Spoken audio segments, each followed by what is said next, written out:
जय माता दी।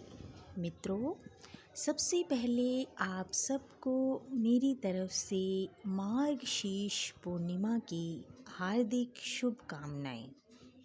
आइए जानते हैं वर्ष 2021 में आने वाली मार्गशीर्ष पूर्णिमा और पूर्णिमा की व्रत कथा और महत्व के बारे में। हिंदू शास्त्रों के अनुसार पूर्णिमा के दिन को बहुत विशेष माना जाता है।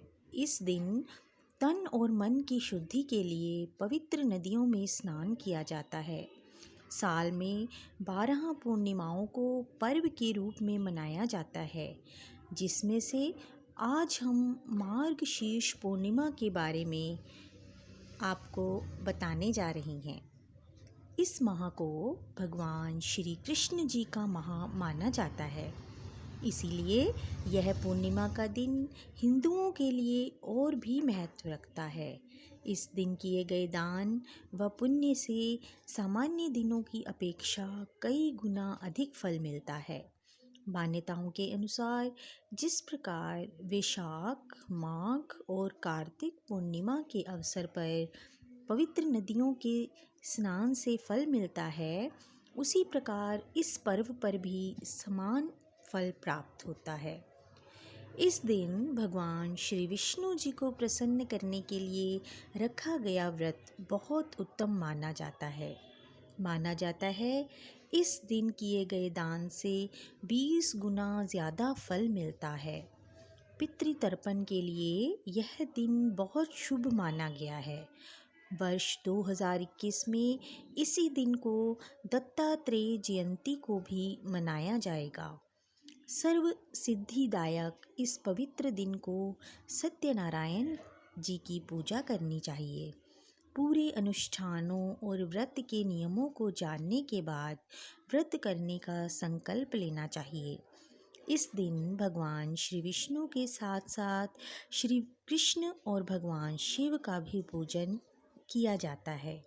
शाम के समय माता श्री लक्ष्मी जी की आराधना कर भक्त व्रत कथा को पढ़ते हैं।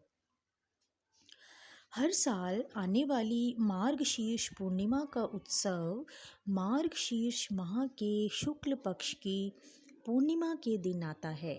पूरे भारतवर्ष में मनाए जाने वाला यह पर्व को कुछ स्थानों में कोरला पूर्णिमा और बत्तीसी पूर्णिमा के नाम से भी प्रसिद्ध है। वर्तमान समय में प्रयोग किए जाने वाले कैलेंडर के अनुसार यह पूर्णिमा वर्ष के अंतिम महीने में अर्थात दिसंबर के समीप आती है। साल 2021 में 18 दिसंबर को शनिवार के दिन यह उत्सव आने वाला है, लेकिन हिंदू पंचांग के अनुसार पूर्णिमा तिथि 19 तक रहेगी। पूर्णिमा तिथि का ज्ञान होना बहुत आवश्यक है, क्योंकि पूर्णिमा का त्यौहार प्राचीन समय से चलता आ रहा है, लेकिन आज के समय में सभी अंग्रेज़ी कैलेंडर के हिसाब से तारीख देखते हैं। इसीलिए हम आपको पूर्णिमा तिथि का समय वर्तमान समय और कैलेंडर के आधार पर बता रहे हैं। वर्ष 2021 में 18 दिसंबर शनिवार की सुबह 7:26 पर पूर्णिमा तिथि का शुभ आरंभ होगा और अगले दिन 19 दिसंबर को रविवार की सुबह 10:07 पर इस तिथि का समापन होगा। एक पौराणिक कथा के अनुसार एक समय की बात है, जब किसी गांव में एक निर्धन ब्राह्मण रहता था। यह ब्राह्मण भगवान श्री हरि का बहुत बड़ा उपासक था।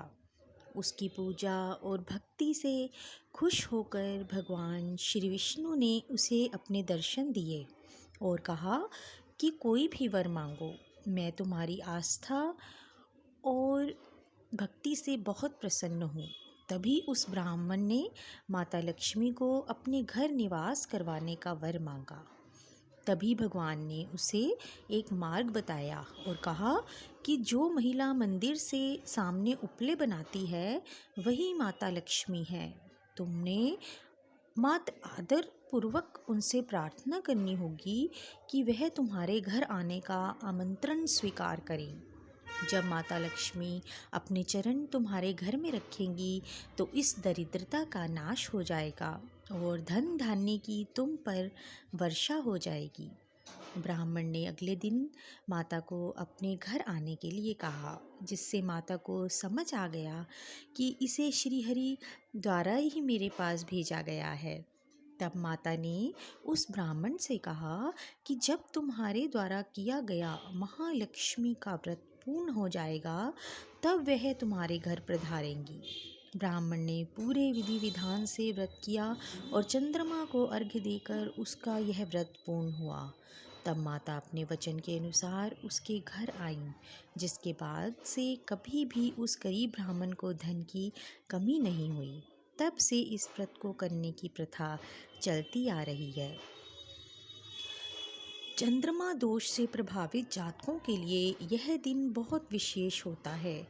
इस दोष से मुक्ति पाने के लिए इस दिन की गई पूजा को उत्तम माना जाता है। जिनकी जन्म कुंडली में चंद्रमा कमज़ोर होता है, इस दिन किए गए पूजन से इस समस्या का समाधान हो जाता है। कष्टों से मुक्ति प्रदान करवाने वाले इस दिवस का हिंदू धर्म के अनुयायियों के लिए बहुत महत्व है। इस दिन को पूरे भारत में पूरी श्रद्धा और आस्था के साथ मनाया जाता है। इस दिन बुरे विचारों को मन में नहीं लाना चाहिए और तामसिक भोजन से परहेज करना चाहिए। व्रत के पूर्ण हो जाने के बाद चंद्रदेव को जल का अर्घ्य देना बहुत आवश्यक होता है। इसी अर्घ्य के बाद ही व्रत को पूरा माना जाता है। दान में सफ़ेद वस्त्र और भोजन व फलों को किसी गरीब को देने से पुण्य प्राप्त होता है।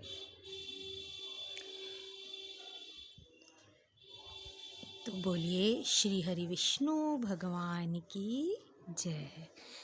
इस कथा को सुनने वालों और सुनाने वालों हम सब पर भगवान श्री विष्णु की कृपा सदैव बनी रहे।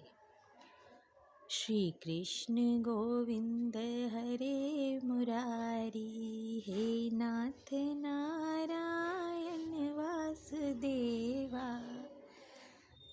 धन्यवाद।